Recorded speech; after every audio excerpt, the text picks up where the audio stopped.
You think I can keep feeding a fat, lazy woman like you? He spat in my face with absolute contempt, never realizing that I was the co-founder and the largest shareholder of the very company he worked for, and in that moment, I decided to let him face the consequences on his own.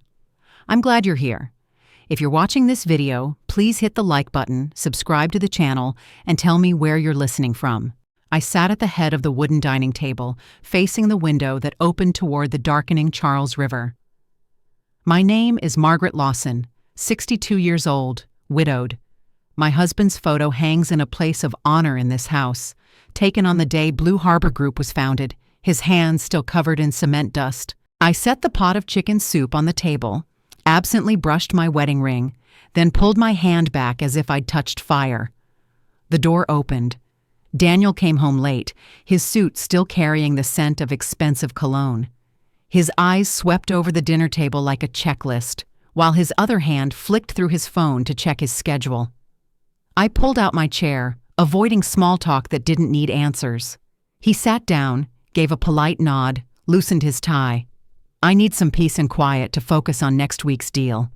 His voice was flat, like a river's surface when the wind stops blowing.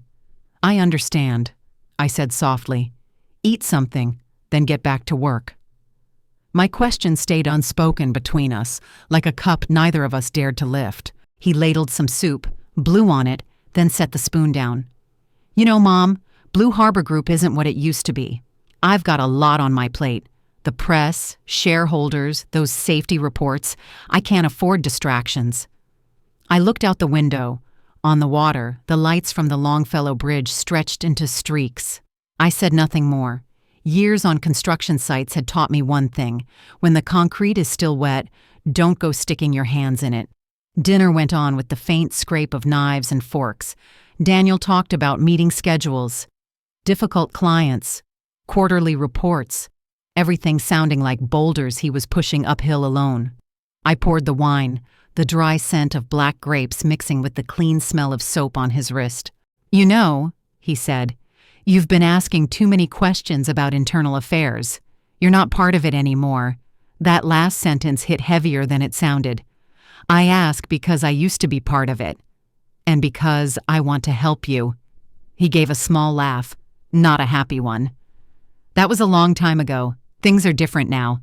The way you think, it's a little outdated. Sometimes I feel like I have to take care of you too. A woman who's both fat and lazy. The air in the room changed temperature. I looked at the photo on the wall, me and my husband standing in front of our first construction gate, rain falling, his pants splattered with mud, and me holding a rolled-up blueprint. We had built this company from nothing, and now my own son dared to say I was getting in the way? That was enough. This wasn't the first time he'd insulted me, but it would be the first time I wouldn't just take it. I stood up, not hurriedly. Opened the cabinet, pulled down a small suitcase I'd kept on the top shelf. An old habit, a safety exit, ever since I learned not every project gets approved on schedule. Daniel looked up. Mom, what are you doing? You said you needed peace and quiet, so I'll give you that. Oh, come on, don't blow things out of proportion. I just need to focus. Stay home, don't. He swallowed the rest of the sentence.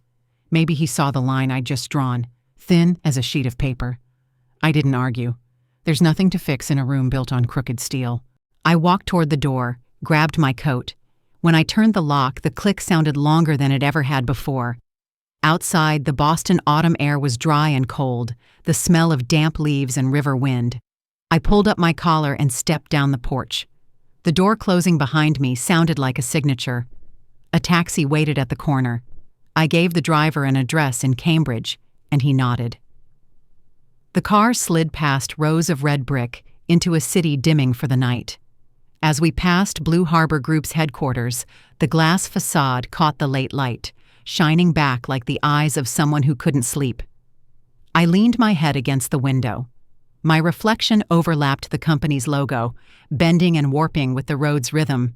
Inside, someone was probably still checking the numbers. I closed my eyes.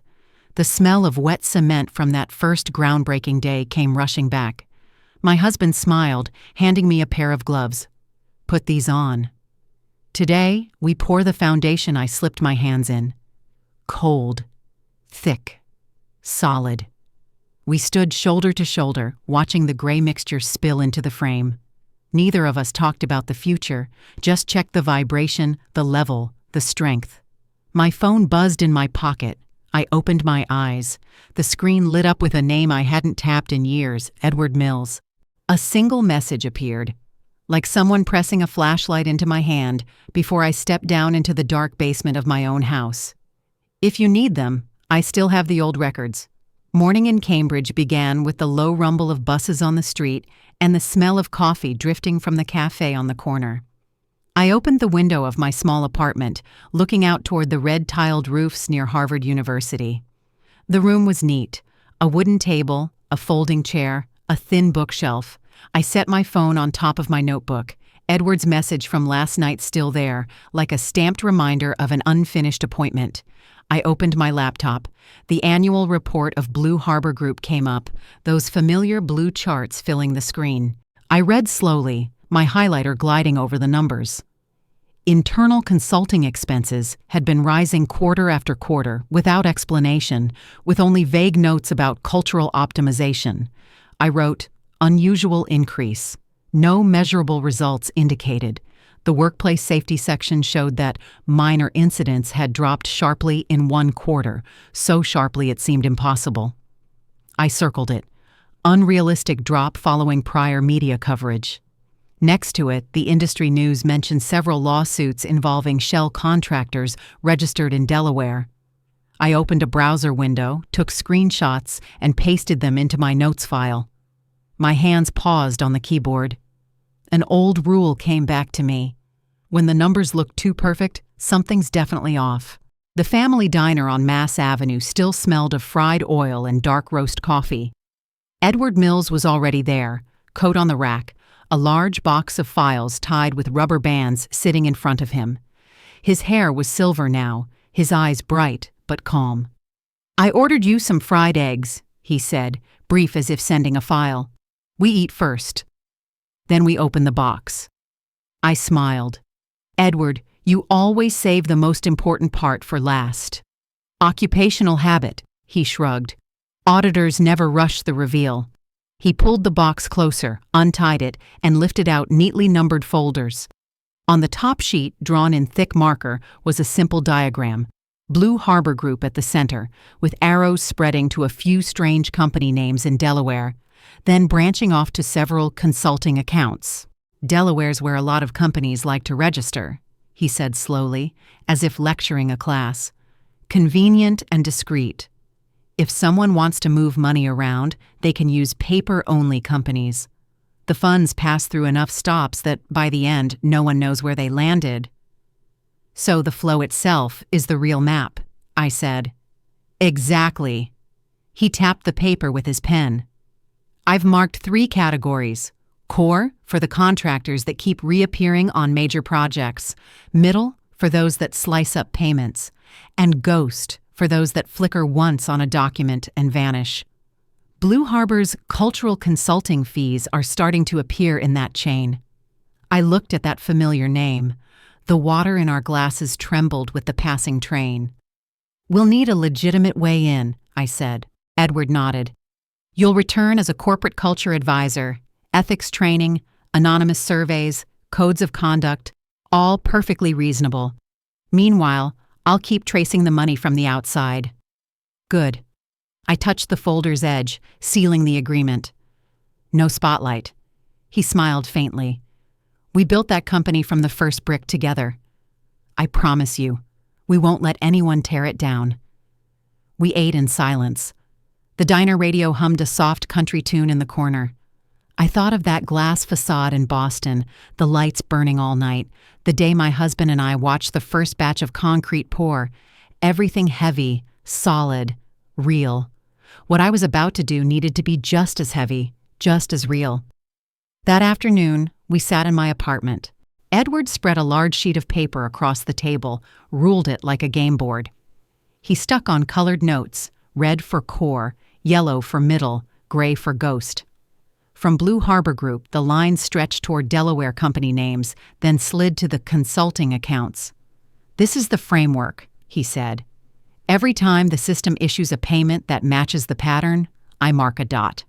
Enough dots, and you see the flow of money. And that flow will lead us to the people behind it," I replied. "We'll also need a voice from inside," he added. "I've set up a secure mailbox for whistleblowers, private server, outside the company's network. No complicated tech. They just send the message. We handle the rest." I looked at my laptop. A browser window was open with the brand new address. I typed a short introduction. "Secure channel for Blue Harbor Group employees. You don't have to give your name. We will protect you." I reread it, deleting any unnecessary words. No promises, only commitments I could keep. Outside, the autumn clouds drifted toward the river. The light was thin, like chalk dust over rooftops. I clicked login for the first time. The inbox was empty, a blank screen, like fresh concrete waiting for a mark. Edward gathered the chart, carefully returning each folder to the box. "Are you ready?" "I've been ready since last night," I said, when I left the keys on the kitchen table. He nodded slowly, saying nothing more. In this kind of work, extra words were a liability. I turned back to the screen. A small red dot had just appeared in the upper corner, quiet as a key dropping on the old wooden floor of my house. I opened the inbox. My heart skipped. The subject line appeared, short, cold. "Accident last week at the North Point site." I clipped on my new name badge, Corporate Culture Advisor. Black letters on a white background, the Blue Harbor Group logo neatly tucked in the corner. It sat on my lapel like a ticket through the door, one that no one questioned. Human Resources greeted me with professional smiles, machine-brewed coffee, and a tidy onboarding schedule, an introduction to the code of conduct, an anonymous survey, department visits. Everything was so by the book, it felt quiet. The internal tour began with the project division. The department head spoke in safe sentences, milestones on track, productivity improving, work environment positively rated. I asked softly, "Could I see the original copy of last quarter's safety report?" He glanced at his assistant, his smile shortened. "We'll send it. Later." Next, the accounting floor, spreadsheets spotless as glass. I asked to review the reconciliation process for internal consulting expenses. The accountant nodded, eyes never leaving her screen. Legal has the final approval. At legal, when I mentioned incident reports, the manager suddenly got pulled into a phone call that lasted precisely long enough. 3 doors closed behind me, each one perfectly polite. I jotted a note on the company-branded folder, uniform pattern of avoidance. Experience has taught me, collective silence usually covers something loud. The construction site on the outskirts. Wind from the river cut through the stacks of rebar. A young engineer led me past the barricade, his hard hat tilted low. "Watch your step here," he said, pointing to a dark patch of freshly poured concrete. Forklift tracks were still visible in it. "I want to hear about last week," I said directly. He looked around, voice dropping. "The report says minor slip. It was worse. The guys had to carry him out before the ambulance got there. The boss told us to keep it quiet. No media attention." He bit his lip. "If you're asking, we need more safety nets and proper curing time." But pushing the schedule is an order. I looked at the hastily stretched safety netting, a few anchor hooks set at the wrong height. The wind slapped the tarpaulin, sharp, uneven flaps. I thought of the morning's chart from Cambridge, that minor incident rate drop, and how the numbers on paper never matched what the ground felt like underfoot. After a difficult but fast review of the material orders and on-site payment slips, I found several emergency repair expenses billed to subcontractors not listed on the work schedule. Then, in one field report, a signature caught my eye. Familiar handwriting, a direct manager from Daniel's team. I placed the paper back exactly where it had been. The wind still blew, but the air felt heavier now. And the worst part hadn't even arrived. The elevator hallway at headquarters had a large mirror reflecting the lobby. The door opened. Daniel stepped out with a young female employee, her badge hanging at an angle. His hand rested lightly on her elbow, half playful, half commanding. "You should rethink how you respond to emails," he said, smiling. "I need faster turnaround." She hesitated, gave a strained laugh, eyes on the ceiling lights. I stood a little to the side, far enough for both to see me. Daniel froze for a fraction of a second. His hand dropped from her arm as if it had brushed against a pin. The smile vanished, replaced by composure. "Mother, the new culture advisor?" He recognized the face that once taught him to tie his shoelaces and realized just quickly enough the posture one should have toward a colleague. "I'm reviewing the internal feedback process," I said calmly. The girl nodded lightly, excused herself, and left, the badge swaying in rhythm with her steps. Daniel shoved his hands into his pockets, pretending to check his phone. The elevator doors slid shut between us. For an instant, in the fading reflection, I saw something clearly. His sense of ethics had learned to look around before speaking. Bitterness brushed my throat like the taste of rust. I took a breath and let it dissolve into a flat, steady resolve. The small meeting room on the 6th floor was rarely used. A long table, old leather chairs that creaked every time someone shifted. I waited there for legal to bring the documents. Second drawer from the left, there was a brown envelope with no name. I looked around, then closed the door. My heartbeat was steady, like measuring rhythm for a new structure. Inside, a USB drive and 3 printed pages. I plugged the USB in. One audio file appeared, a man's voice, deep, deliberate. Even without turning up the volume, you could hear the authority in his pauses. "If you can't comply, you can transfer. Here, you either follow orders or you leave no shouting, no crude threats. Just pressure. Polished, professional coercion." Another voice, smaller, trembling. "But the numbers." "The numbers are my concern. You just sign I stopped the file." The silence in my ears stretched longer than it should have. The 3 printed pages listed payments labeled silent support.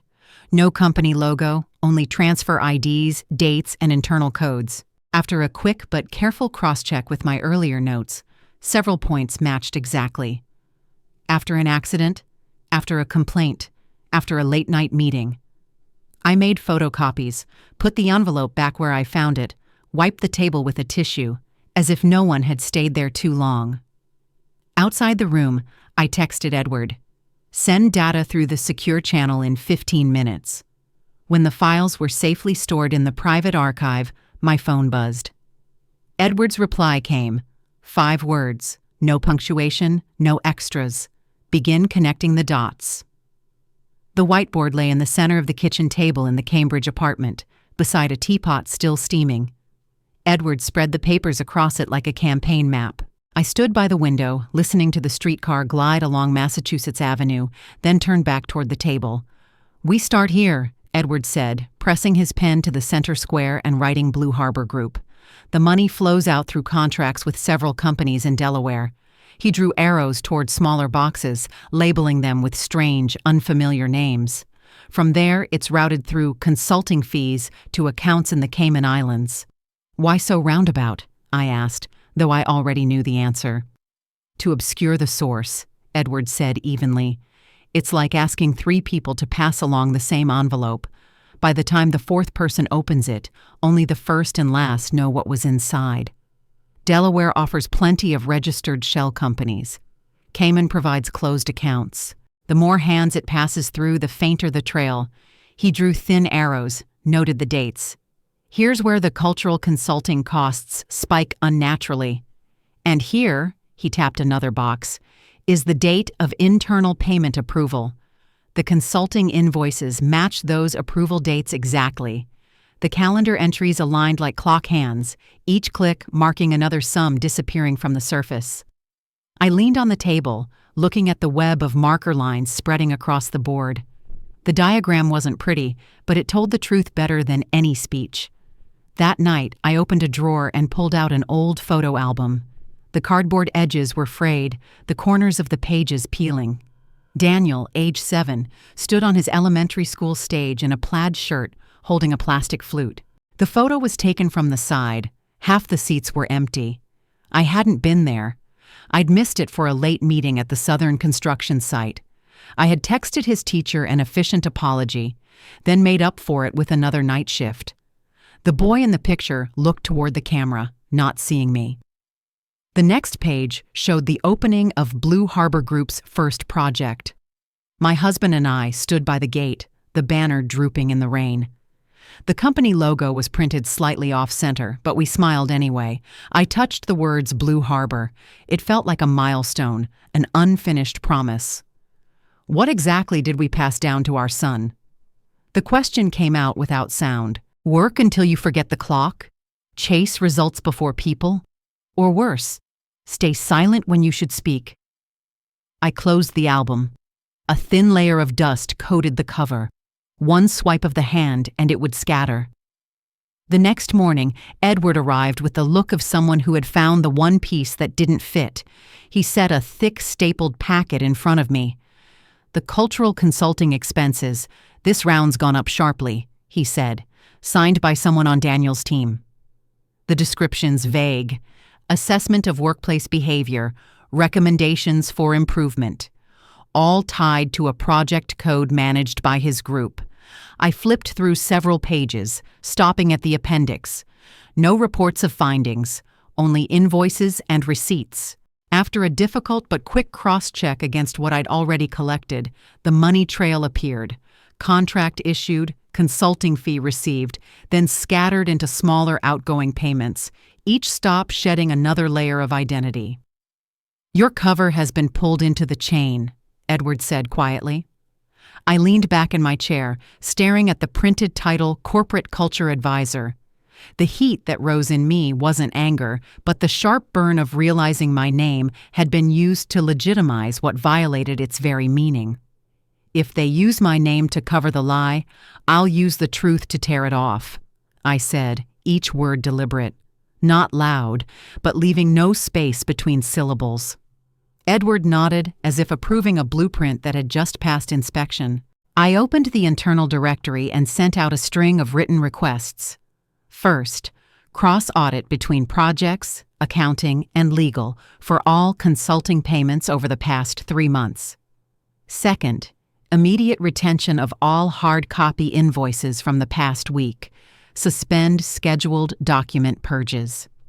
Third, launch clear, concise safety reporting ethics guidelines, short sentences, simple language, emphasis on the consequences of concealment. I scheduled private meetings with all 3 divisions. As the invitations went out, the calendar alerts pinged like metal striking metal in a warehouse, quiet but echoing. In the company-wide email, I kept the message short. The goal isn't to find someone to blame so we can sleep better. It's to rebuild the minimum standard that lets people work without bowing their heads. No cliches, no slogans, only one line that mattered. We need the truth, because nothing built on distortion ever lasts. At noon, I walked down the glass corridor. The faces I passed paused for half a breath, then resumed their calm. Doors closed softly, magnetic locks clicking faintly. Below, in the parking garage, a white pickup backed into the farthest slot, license plate unfamiliar. I added a note to my growing list of habits. Pay attention to what no one else does. That afternoon, back in the apartment, Boston's light slanted across the brick buildings, catching the curtain edges in thin gold lines. Edward gathered the papers, handed me another list of appointments. I opened my laptop, logged into the secure inbox. The screen glowed blue. A new message waited. The subject line, hastily typed, looked like it came from someone standing outside another person's door. I can talk, but I'm scared. The cafe near the North Point construction site smelled of pine wood and the faint cement dust that clung to workers' shoes. I chose a table by the window. The engineer arrived a few minutes late, his wrist wrapped in white tape, his jacket still dusted with debris. "Thank you for coming," I said. He pulled out a chair, his eyes scanning the room as if checking for exits. "You wanted to ask about last week." He unlocked his phone, scrolled through his photo folder, and laid it on the table. In the picture, an exposed concrete floor, steel rebar visible, a long skid mark, a safety helmet flung several feet away. The timestamp was clear. The report said, "Minor incident," he said quietly. In reality, the guy's out long term. We loaded the slab before curing was complete. I wrote that in the field report, but by the time it reached the project office, it had been edited. "Why didn't you file a formal complaint?" I asked. He gave a thin smile. "If we did, we'd get transferred to remote projects. Family stipends gone. I've got a kid. Everyone knows the rules, just not the ones written down." He tapped the edge of his taped wrist. "I sent you the photo before they poured over it again." I saved the image and thanked him. When he stood, the tension in his shoulders eased slightly. The glass door shut behind him, and the distant rumble of cement mixers rose, like a reminder that the site never waits for anyone. That afternoon, the public library was nearly empty, yellow light pooling over the long wooden tables.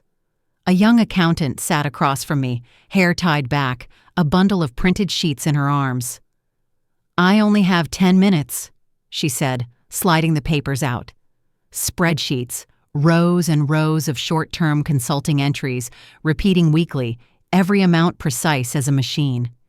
"In summary," she lowered her voice, "after a tough few weeks, I was pressured to close the books early, skip the cross-check. My supervisor emailed me, 'Don't bring more people into this. Let me handle it.'" She turned her phone toward me. The sentence sat there in black and white, complete with punctuation. "The payee companies?" I asked. "Mostly Delaware. Some don't even have websites." She pulled out a payment slip, the stamp in the corner smudged, rushed. "I don't want to lose my job. But I also don't want to watch people get hurt and then see the data wiped clean." I nodded, waited a few seconds, long enough for the hum of the air conditioner to fill the silence. "I understand. You'll be protected. No one should have to tell the truth in fear." She gripped her bag strap and nodded once. When she left, she didn't look back, and the witnesses kept coming. The riverside park was lined with bare elms, the benches damp with dew. The project assistant arrived with one earbud still in, eyes shadowed from lack of sleep. We sat a short distance from the path. "I don't know if I'm doing the right thing," she said, pulling a small USB drive from her bag, "or if I'm pushing myself into the water." Late night meeting. I recorded it on my phone so I wouldn't forget. I listened. A man's voice, low, controlled. "You've got potential. Just be flexible. In return, I'll take care of the rest." A pause. Then the line that landed like a quiet threat. "Otherwise, maybe you're not a good fit for the team culture." She swallowed hard. After that, I was removed from the main meeting list. Important emails stopped coming to me. I understood. I stopped the playback and handed the USB back to her. "I'll copy it and return it tonight. You're not alone." The river wind sliced her reply in half. She nodded faintly, pulled up her hood, and walked quickly across the grass. I stayed another minute, hands in my coat pockets. Early winter had a metallic smell. That night, the apartment was filled with papers. Edward sat at the end of the table, glasses slipping down his nose. He arranged everything by timeline, site photos, late meeting recordings, the "don't bring more people in" email, hard copy invoices, and short-term consulting transfers. Each item bore a small numbered tag. "The event frame is vertical," he said. "Here's the accident date, here's the consulting payment date, here's when the field report was altered. Every link fits into place." "Whose names appear at the intersections?" I asked. Edward laid 3 lists side by side, pointing at the red pen marks. Management group under Daniel's division.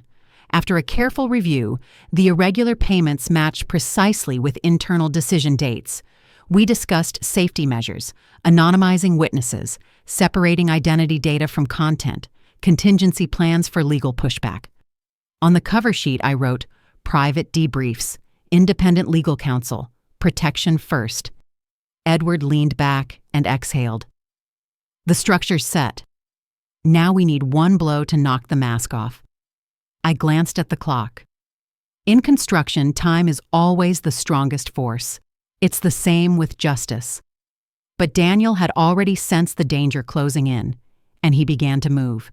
The next morning, Daniel announced a restructuring.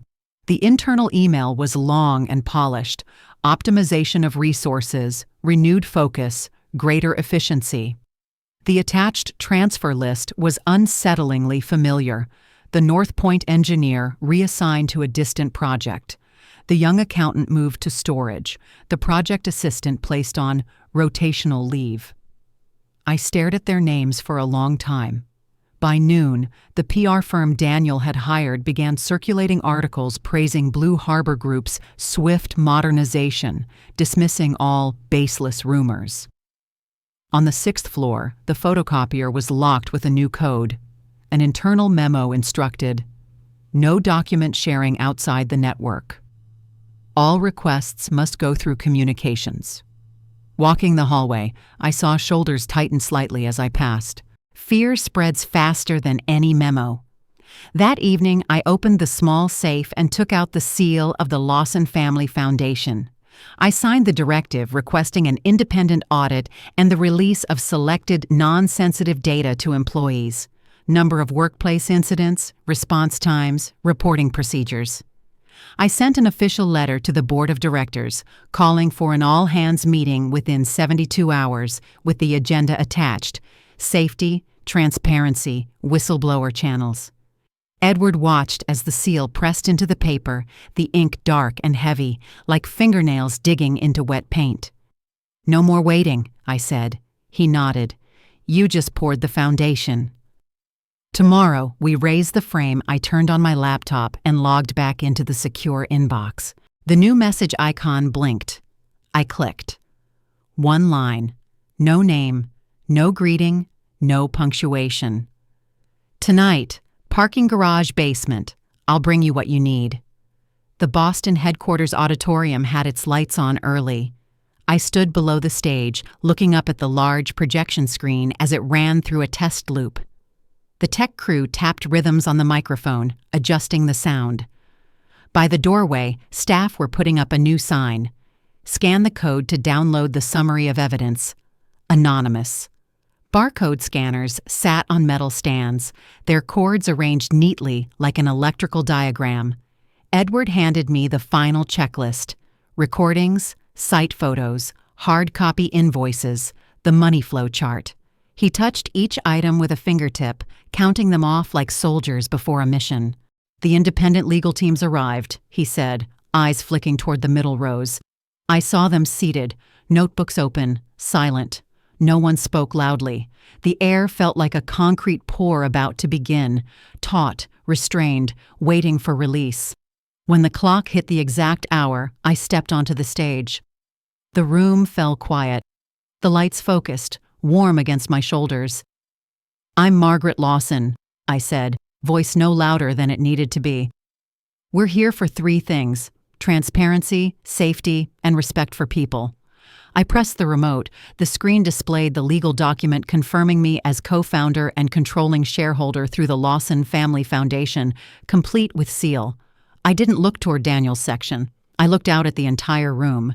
From today, every number will be verified the same way we test a load-bearing beam. No assumptions, no ambiguity.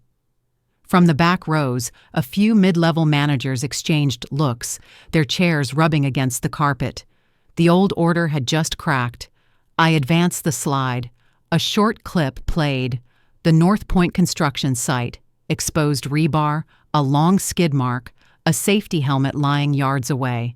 Then a photo of the minor incident report beside it. Timestamps differed by mere minutes. A ripple of murmurs swept through the room, then died out. Next slide. a summary table of short-term consulting payments repeating weekly, perfectly aligned with the timestamps of quiet settlement emails.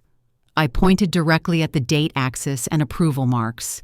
Here and here. Same day, the screen shifted to a chart. Delaware to consulting fees to Cayman Islands. I kept the explanation simple. The money loops to hide its source, pass it through enough hands, and the beginning and end never meet. But the timeline doesn't lie. Timestamps, signatures, project codes, each appeared on screen like nails hammered into wood. A few people bent over their notes, others leaned back, eyes wide. Someone swallowed audibly. Daniel jumped to his feet just as I paused. His opening word was cut off by the moderator's voice. Questions come after. The rule appeared on the side screen in bold type. Undeniable. I hit play on the next file. A man's low, steady voice filled the room. You either follow orders or you leave. The speaker's name was masked, but the subtitles displayed the room reservation and timestamp matching the voice. Then a rustle of papers. I stopped the playback. The legal representative stepped to the mic and read an affidavit from the anonymous employee, content verified and notarized by counsel. No applause, no nervous jokes, just short, sharp breaths. I didn't talk about morality as a slogan. I talked about the bare minimum a person should expect. To go home with their bones intact, about how one signature could turn an accident into a minor incident. How consulting payments had become a soft cloth laid over the mouths of the injured. I spoke little, just enough for people to look at the screen instead of at me. The board of directors requested to speak. The chairman rose, voice firm and clear. The board has voted to immediately suspend Mr. Daniel Lawson's executive authority.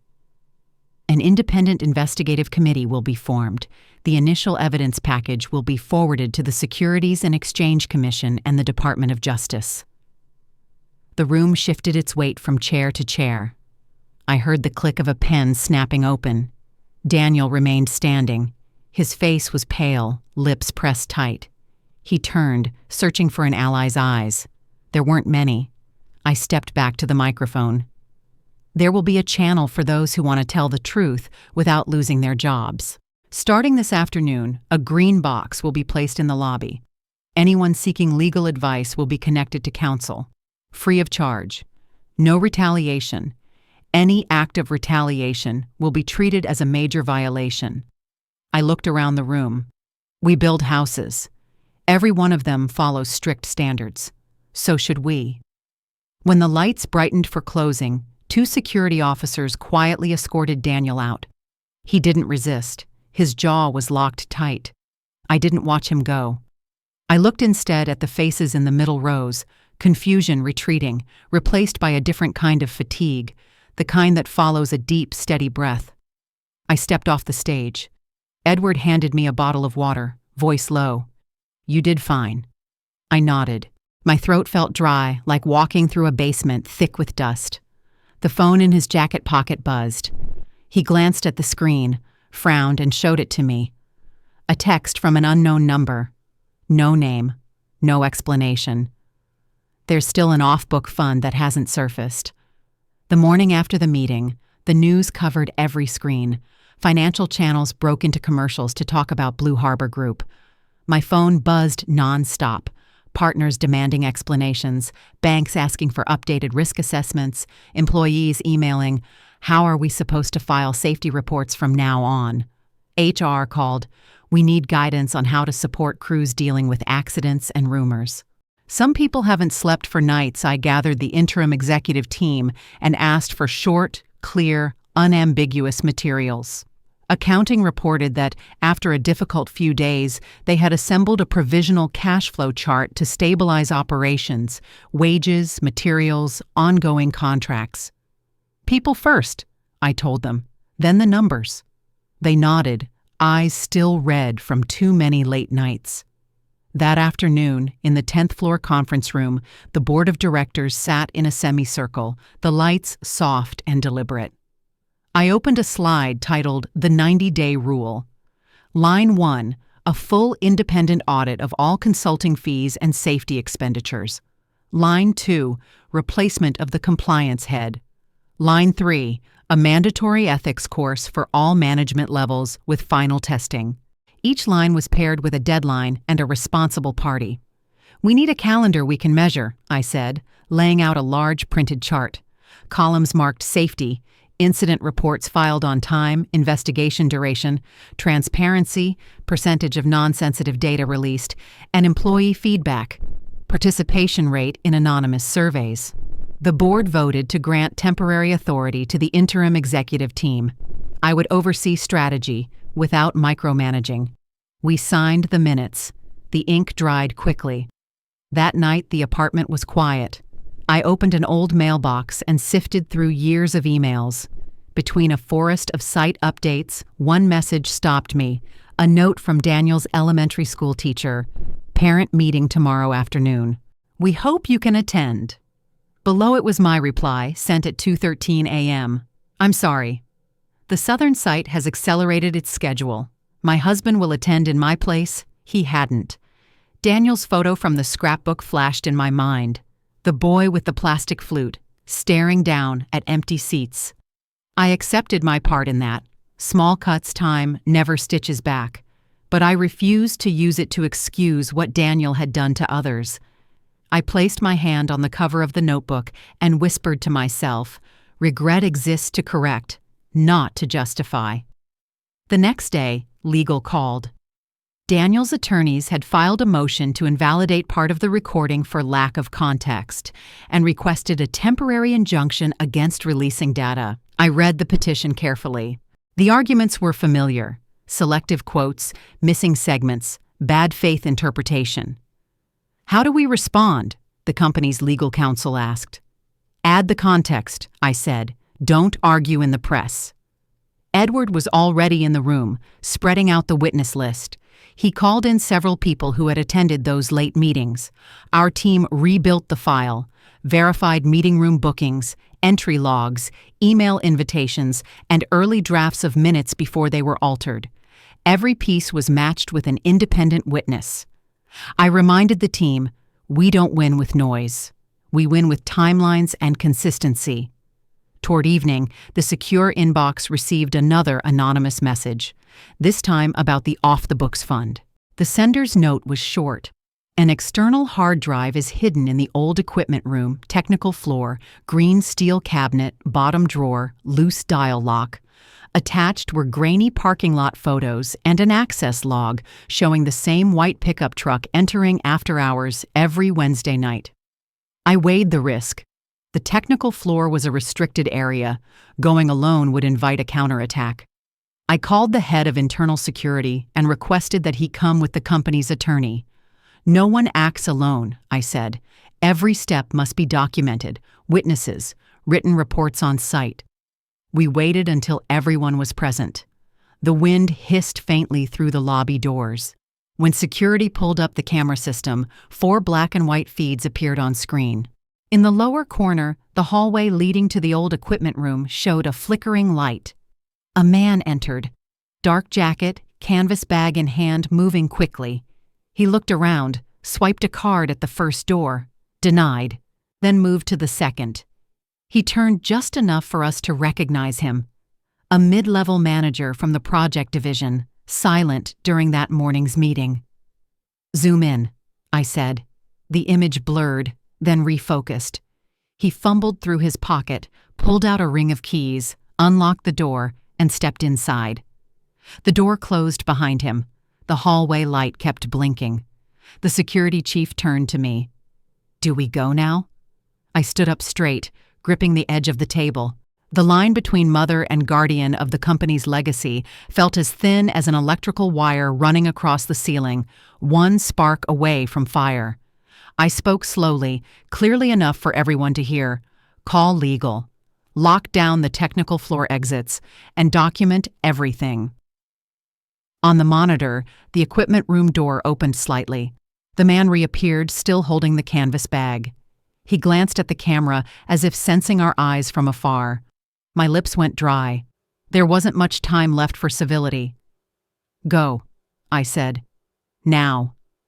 The technical floor was cold and smelled faintly of machine oil. I walked in front, followed by the head of security and the company's legal representative. The door to the equipment room swung open, the hum of the ventilation fans rising like a warning. In the corner stood a green steel cabinet, its lock loose, exactly as described in the anonymous email. We put on gloves. The security chief sealed the area, photographed every step, then opened the bottom drawer. Inside were a small metal box and a black external hard drive. A report was written on the spot.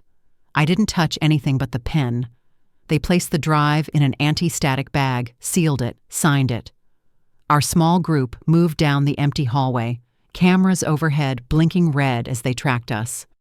When the elevator doors closed, my reflection thinned in the steel panel. A woman standing between two rails. On one side, the memory of home. On the other, the machinery of justice. In the digital forensics lab, the lights were bright white. The recovery team checked the serial number, photographed it, and mounted a virtual copy to avoid damaging the evidence. Time stretched the way it does during a concrete pour, waiting for it to set.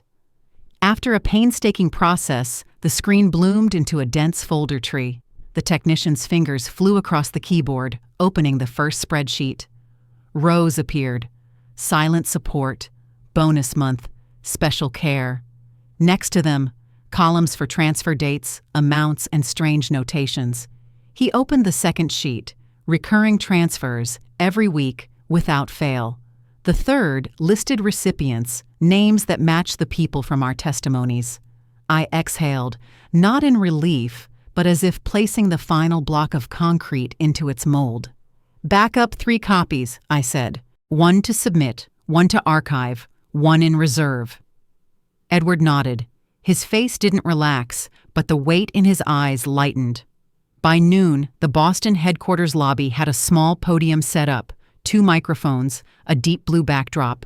I stood before the cameras, the new lighthouse emblem behind me, freshly installed at the information desk. Beacon Fund. "We will correct the wrongs my son has done," I said.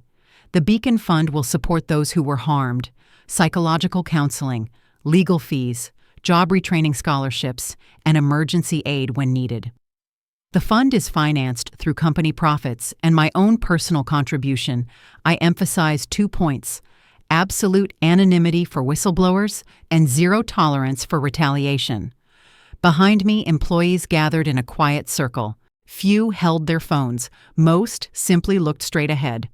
When the announcement ended, I walked through the lobby. A young female engineer stopped me and said only one word: "Thank you." I nodded. No handshake, no hug. Just a moment of silence serving as the bridge between us. By afternoon, resistance began to surface. A group of mid-level managers sent private letters to minor shareholders complaining that increasing contributions to the fund will erode profit margins. I invited them to the conference room. The door was open. There were enough chairs for everyone. "In today's meeting, let's speak plainly," I said. They talked about costs, market volatility, competitors ready to exploit weakness. I listened, wrote on the board: short-term anxiety, numerical pressure, fear of precedent. Then I brought up a slide, a simple risk analysis. The finance team outlined the worst-case scenario: legal costs, loss of key staff, halted projects. "The total damage in the bad scenario far exceeds the cost of the Beacon Fund," I said. "In the best scenario, we retain our people, avoid penalties, and build trust. The fund isn't charity, it's structural safety." I paused and looked at each of them. Anyone who's ever stood in the rain on a construction site knows this. Without a roof, no matter how good the numbers look, everything gets wet the same. The room went silent for a moment. No applause, but small nods began to appear. 2 days later, the independent auditors released their first report. The findings confirmed systemic violations within several divisions under Daniel's group. Short-term consulting fees had been used as a secondary channel to siphon funds outward. Immediate reforms were recommended: personnel replacement, functional separation, tighter payment controls. The summary was posted publicly on the company's internal portal. No euphemisms, no spin. The stock stabilized. The graph stopped twitching. A corporate governance rating agency sent a letter commending the transparency effort. I didn't make a statement. I let the report speak for me. At lunch in the cafeteria, I heard laughter again, small but real. A group of workers talked about new safety gear. Someone else asked about counseling hours. The little lighthouse in the lobby cast its shadow across the tiles, crooked, but enough to find the way. Letters arrived from both the SEC and the DOJ at the same time.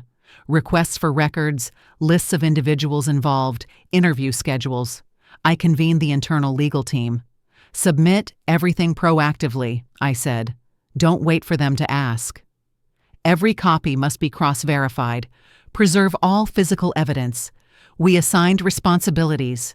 Who managed which files, who liaised with auditors, who prepared witnesses. No slogans, just deadlines and accountability. Late in the day, Edward came in, his face that of a man returning from a long road. "Letter from the court," he said, handing me a thick envelope. I put on my glasses and pulled out the document. The top line was clear and cold. Notice of summons, Daniel Lawson, named as a suspect in the fraud investigation. I set the paper down and felt my heartbeat shift. Outside, a siren wailed through an intersection, then faded. I felt no joy, no triumph, only a quiet sorrow for my son. It was the feeling of someone switching on one more light on a night construction site, illumination spreading and everything at the edge finally showing its face. I drew a deep breath and picked up the phone. "Edward," I said, my voice calm, "schedule the meeting with the attorneys. And inform the board." The law firm's office was on a high floor of a glass tower overlooking the river like a long mirror. I sat across from Daniel's attorney. He opened his briefcase and drew out a thin folder. "Here's the situation," he said, his voice professional. "Daniel is considering a plea deal. He'll admit to certain charges in exchange for a reduced sentence. In return, he'll provide information on his accomplices and the network of shell contractors." I nodded. "My 3 conditions remain unchanged," I said. "Restitution for the victims, full return of all illicit gains, and a public apology without evasions." The lawyer took notes, then looked up. "If it's under official supervision, we can agree to that."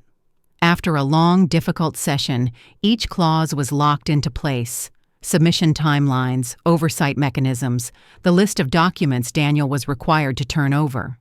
Finally, the pens clicked shut, and the tension in the room began to ease. The visitation room was quiet, like a storage space no one wanted to open. Daniel walked in, his shirt wrinkled, his eyes sunken. I set a bottle of water on the table between us, but didn't push it in either direction. "I've been thinking," he began, his voice rough. "I wasn't good enough, Mom. I was afraid of falling behind. So I chose the fast way. So fast, it stopped being legal." He looked down at the table, rubbing his hands together as if trying to scrub something off that wouldn't come clean. "I'm not here to condemn you," I said. "I'm here to remind you of what should have come before every number: people. The injured worker at North Point isn't a line called minor incident. That young assistant isn't a PR risk. And you yourself are not a balance sheet." He looked up, eyes red. "I know. But maybe it's too late now, Mom." "Realizing it late is still better than never," I answered. The silence between us no longer felt sharp. He exhaled, and for the first time in months, I heard a breath that wasn't strained. It hurt to see him this way. I loved my son, but I couldn't show it. Not now. Even the smallest sign of pity might pull him back into the place he was trying to leave. The company-wide announcement went live on every screen. I stayed out of frame, letting Daniel face the camera alone. He spoke slowly, without searching for excuses, apologizing to those who were harmed, apologizing to those who had been silenced, pledging cooperation and acceptance of all consequences. When he reached the section on restitution, he paused briefly, then stated clearly that the Beacon Fund would serve as the channel for compensation and distribution. On the live chat, a few tear emojis appeared, and some messages ended with ellipses. Many offices stayed quiet, but the silence no longer felt cold. By the end of the day, a letter arrived from the court. The trial date had been set. Daniel continued cooperating with investigators. The list of shell contractors unfolded like old drawers, unlocking one by one. Day of the trial. The courtroom was bright, polished wood gleaming, microphones positioned just so. The judge read the indictment in an even tone that cut clean through the air. A few of Daniel's accomplices, executives from the shell companies, were arrested right there in the hallway. News of it spread like a shortwave signal. Edward testified about the evidence process, how the seals were applied, how timestamps were verified, how the chain of custody was preserved to ensure legal validity. The company presented its remediation plan, regular audits, a whistleblower hotline, independent evaluations, no slogans, no sentimental videos, just timelines, and names attached to responsibility. Daniel received his sentence under the plea agreement, reduced time in exchange for cooperation and restitution. He turned to look at me as he stepped down from the stand. I nodded, not in approval, not in rejection. Some roads can only be walked, step by step, with no one to carry you. The following week, Blue Harbor Group announced a new transparency framework. All consulting expenses must include contracts, measurable outcomes, and accountable names. Mandatory ethics training for all managers with real examinations. A 360-degree performance review linked directly to promotions. On the internal dashboard, safety, transparency, and employee feedback indicators began turning green, week by week. The Beacon Fund expanded its scope. Beyond counseling and legal aid, it now offered family support packages for injured workers, temporary housing stipends, scholarships for children, and grocery vouchers for the first 3 months. One female worker came to the fund's office and placed a trembling thank you note on the desk. I tucked it into a drawer, above the list of unfinished tasks. That afternoon, I walked through the lobby. The small lighthouse still glowed, its shadow spreading across the tile floor. Employees no longer looked away when I passed. Some nodded. Some offered quiet greetings. Trust doesn't return with fireworks. It returns through small nods like these. Back in my office, a slim envelope waited on my desk. The red Harvard University seal. I opened it. The letter was simple, an invitation to deliver a guest lecture for the spring management class. Ethics in Power. I leaned back in my chair and looked out at the river through the glass wall. The water kept flowing, indifferent to what we had just lived through. I turned on the desk lamp and closed the day. In the corner of my screen, a new notification blinked from the legal team, the next meeting schedule with federal investigators. Longer than I'd hoped, but it no longer frightened me. I silenced the phone. Tonight I would let the little lighthouse in the lobby keep watch for me, and tomorrow I would start writing the opening lines of that lecture. Morning in Maine comes with a thin veil of mist drifting over the water like a drawn curtain. I opened the window. The chill air poured in, the taste of salt brushing the tip of my tongue. The kettle whistled softly. I made tea, sat at the wooden table by the glass doors, and opened my notebook. A new page, crisp and white. I jotted down notes for the coming week's schedule, marked a call with the Beacon Fund team. On the table lay several postcards, different handwriting, but the same opening line. Thank you. One was from a worker at North Point who had returned to light duty. His wife wrote that the fund's scholarship kept their eldest child from dropping out mid-year. Another came from the young accountant. I'm taking an independent auditing class. I want to be better, so next time I'll know how to stand firm. I rested my hand on the postcards and felt my chest quiet, soft, warm, steady, like the sound of an oar dipping gently into the bay. A few days later, I returned to Boston for my lecture at Harvard University. The auditorium was modest in size, the lighting gentle. The first slide appeared, an image of a lighthouse, the symbol of the Beacon Fund, set against a pale gray background. I spoke little about myself, and much about the system. A student asked, "How do you balance results and ethics?" I paused, letting the question settle across the seats. "I once believed results could prove everything," I said. "But if the path ignores people, success becomes hollow." At Blue Harbor Group, every time we chose transparency, the results endured longer. Fewer accidents, fewer impulses to hide, fewer people leaving. A hollow victory is when numbers look good for a quarter, then collapse like a wall without rebar. Transparency doesn't make the numbers shine overnight, but it thickens the foundation. And when the foundation is thick, the house stands through storms. The next slide showed a simple chart, a small gray curve marking the fund's cost, and pale bars showing the losses avoided in worst-case scenarios. "We're not doing charity," I said. "We're building structural safety and creating value for everyone." At the close, I shut my laptop, looked out at the rows of faces, and said what had long been the compass of this journey. Power isn't meant to push people down, it's meant to lift them up. No applause roared, but eyes met quietly and then met mine. Enough. Back in Maine, the afternoon wind slanted across the porch. I sat down, took paper and pen, and wrote a letter to Daniel. I didn't mention the courtroom or the headlines that had faded. Instead, I told him a few stories. About the engineer with a scar on his wrist who had just earned a new safety certification. About the former project assistant who now taught training sessions, her voice fuller than before. About a family whose father had been injured.